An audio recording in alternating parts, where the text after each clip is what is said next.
The city was alive with noise, neon lights flickering against cracked sidewalks, horns blaring in the distance. But among the rush, not everyone was moving fast. On the corner of Main and 7th, a girl sat quietly with her knees pulled to her chest, her arms wrapped around a threadbare blanket. Her name was Emily, barely 19, but the lines of exhaustion etched across her face made her look older. For months she had been living on the streets, carrying nothing but a backpack of worn clothes and the stubborn hope that life wouldn't always be this way. Most people walked past her without a glance. Some dropped spare coins into the small cup by her feet, others sneered or muttered cruel words. Emily rarely responded. She had grown used to being invisible. That night though, something different happened. As she sat beneath the dim glow of a street lamp, she noticed an elderly man across the street. His clothes were torn, his shoes falling apart, and his frame so thin it seemed the wind might knock him down. He shuffled slowly toward a trash bin, peering inside as if searching for scraps. Emily's chest tightened. Hunger gnawed at her too. She hadn't eaten a proper meal in 2 days. But watching him claw through garbage sparked something inside her stronger than her own need. She rose, clutching her blanket tighter, and hurried across the street. "Sir," she called softly, approaching with caution.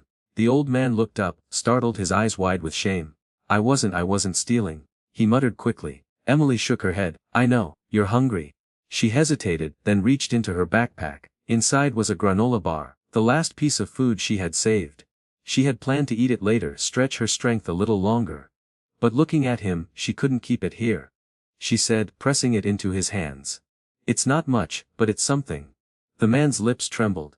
"You'll give this to me, but you're just a girl." Emily forced a small smile. Everyone deserves to eat. For a moment, he just stared at the bar, tears brimming in his tired eyes. Then, slowly, he unwrapped it and took a bite. Relief crossed his face, mixed with gratitude so raw it made Emily's own eyes sting.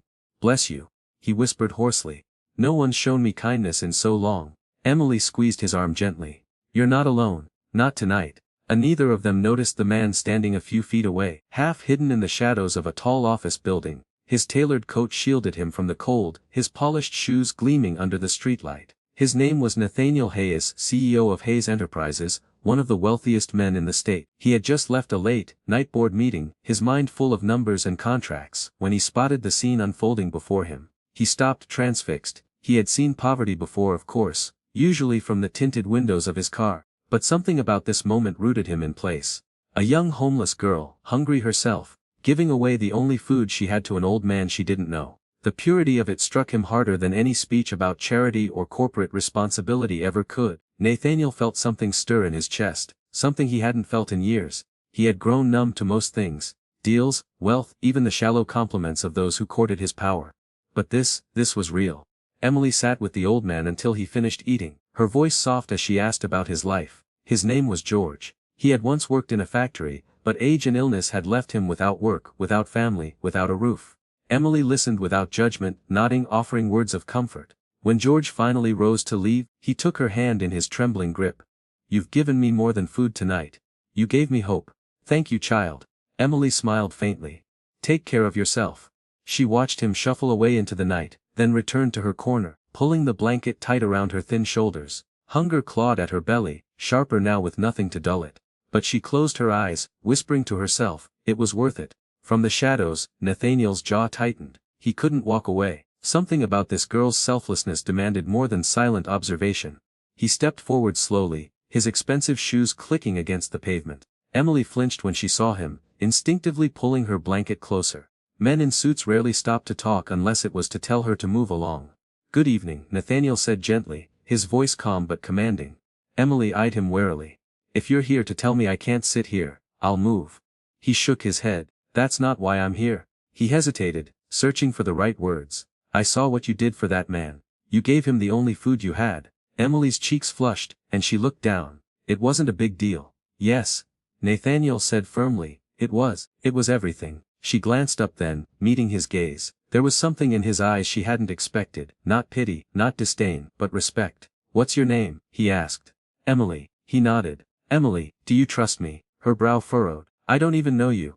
"Fair enough," he said softly. "But I'd like to change that." He reached into his pocket and pulled out a sleek black card, handing it toward her. "Take this. Get yourself a meal. A warm bed tonight." Emily froze. The card gleamed under the streetlight and instinct screamed caution. "Why would you give this to me?" Because someone like you shouldn't be out here. Nathaniel replied simply. And because kindness like yours deserves to be answered. She hesitated, her hunger and exhaustion battling with distrust. She had been tricked before, people who mocked her, offered false promises. Yet something in his steady voice felt different. Carefully, she reached out and took the card. Nathaniel smiled faintly. There's a diner down the street, open all night. Order whatever you want, I'll meet you there. Emily blinked, startled. You're coming too? Yes, he said, his tone certain. I'd like to hear your story. As he turned toward the diner, Emily clutched the card, her heart pounding. For the first time in months, she felt something stir inside her, fragile but real hope. And though she didn't yet know it, the man walking ahead of her was not just any stranger, but a CEO whose life, and hers, was about to change forever. The bell above the diner door jingled softly as Emily stepped inside, clutching the sleek black card in her trembling hand. Warmth enveloped her instantly. The smell of coffee, frying bacon, and fresh bread made her stomach twist with hunger so sharp it nearly doubled her over. She slid into a booth in the corner, still half convinced this was a dream. Moments later, the man in the tailored coat entered. The waitresses greeted him with familiarity. He was clearly known, respected. He gave them a polite nod before making his way to Emily's booth. She stiffened as he sat across from her, his presence commanding yet oddly reassuring. Order whatever you like, he said gently, nodding toward the menu. Emily hesitated, scanning the laminated pages. She hadn't sat in a diner in months, hadn't thought about ordering anything more than a day-old sandwich from a gas station. The idea of choosing freely felt surreal. Finally she whispered, a bowl of soup, and maybe some toast. Nathaniel raised an eyebrow. That's all. She shrugged. I don't want to take advantage. He leaned forward, his voice steady but kind. Emily, it's not taking advantage to give your body what it needs. Order more. With shaky hands, she added scrambled eggs and tea. When the waitress walked away, Emily folded her arms tightly. Why are you doing this? People don't just help for no reason. Nathaniel studied her for a moment, then said quietly. Because I saw who you are when you thought no one was watching. You gave your last meal to a stranger. Most people with more than enough wouldn't do that. You're not just surviving out there. You're still human in a world that tries to strip people of their humanity. That deserves to be seen. Emily blinked back sudden tears. Being kind doesn't fill your stomach, doesn't pay rent. No, he admitted, but it reveals character, and character is worth more than wealth. Her eyes narrowed. Easy for you to say. You've never had to sleep on concrete. Nathaniel didn't flinch. Instead, his gaze softened. You'd be surprised what I've lived through. Emily frowned, caught off guard, but before she could ask, the waitress returned with steaming plates. Emily ate slowly at first, afraid to seem greedy, but hunger won out. Nathaniel didn't interrupt, just sipped his coffee and let her savor each bite. When she finally leaned back, cheeks flushed with warmth, she whispered, thank you. I don't remember the last time I felt full. Nathaniel inclined his head. You're welcome, but this is just the beginning. Emily tilted her head. What do you mean? I want to offer you something more than a meal, he said carefully. A chance to stand again, a place to stay, a job, a way out of the cycle you're in. Her breath caught, she shook her head quickly. No, I can't. People don't just hand out second chances like gifts. There has to be a catch, Nathaniel said firmly. Only trust. Her voice broke. Why me? His gaze was unwavering. Because you reminded me tonight of who I used to be. Before wealth, before power. I came from nothing, Emily. My parents worked 3 jobs just to keep food on the table. I clawed my way up, but somewhere along the road, I forgot what it felt like to be hungry. Watching you give everything to help someone else, it woke something in me I thought I'd lost. Emily stared at him, stunned. For the first time, she saw not just the polished suit, but the man behind it. Someone who understood struggle more than he let on. Her voice was small when she whispered, what if I fail? What if I can't live up to what you see in me? Nathaniel leaned closer. Then you fail, and you try again, because failure doesn't erase worth. Something inside Emily cracked then.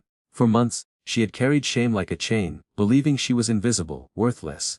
And here was a man telling her she was more than her mistakes, more than her hunger, more than the street corner where she slept. Tears spilled down her cheeks. I don't know if I can trust this. You don't have to trust it all at once, Nathaniel said softly. Just take the first step. By the time dawn touched the horizon, Emily had agreed. Nathaniel arranged for her to stay in a safe apartment he owned, modest but warm, with a bed that felt like heaven compared to concrete sidewalks. He enrolled her in a training program through his company's outreach initiative, determined not to just hand her money, but to give her tools to rebuild her life. At first, Emily struggled. She doubted herself, flinched at stares, carried the weight of her past like a cloak she couldn't shed. But Nathaniel was patient. He visited often, not as a CEO overseeing a project, but as a mentor, a friend who believed in her even when she didn't. Weeks turned into months. Slowly, Emily's posture straightened. Her eyes brightened. She laughed again. She studied hard, excelled at her training, and eventually secured a job at Hayes Enterprises. Not through pity but through persistence. The gossip spread quickly. Whispers of a homeless girl befriended by the powerful CEO stirred curiosity, envy, even mockery. But Nathaniel ignored it. He knew what he had seen that night, a girl with nothing who gave everything. That kind of heart was rare and no rumor could diminish it. One evening, after Emily completed her first full month at work, Nathaniel invited her to dinner. Not at a lavish restaurant, but at the same diner where they had first sat. She laughed when she saw the booth, the same corner seat where she had once trembled over soup. "You really brought me back here," she teased. Nathaniel smiled. "Because this is where everything began. I wanted to remind you." Emily glanced around, eyes soft.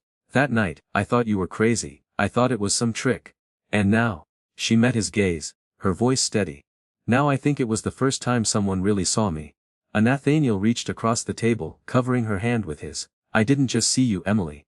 You changed me too. You reminded me that kindness is the greatest wealth of all." Her throat tightened as she whispered, "You changed my life." They sat in silence for a moment, the hum of the diner around them, the world outside rushing past. But inside, time seemed to pause. Two people from different worlds bound by a single act of kindness on a cold street. Emily had once believed she was invisible. Now, she knew she was anything but. And Nathaniel, the CEO who thought he had everything, realized he had been starving for something money could never buy. Together, they had found it. In the most unexpected way.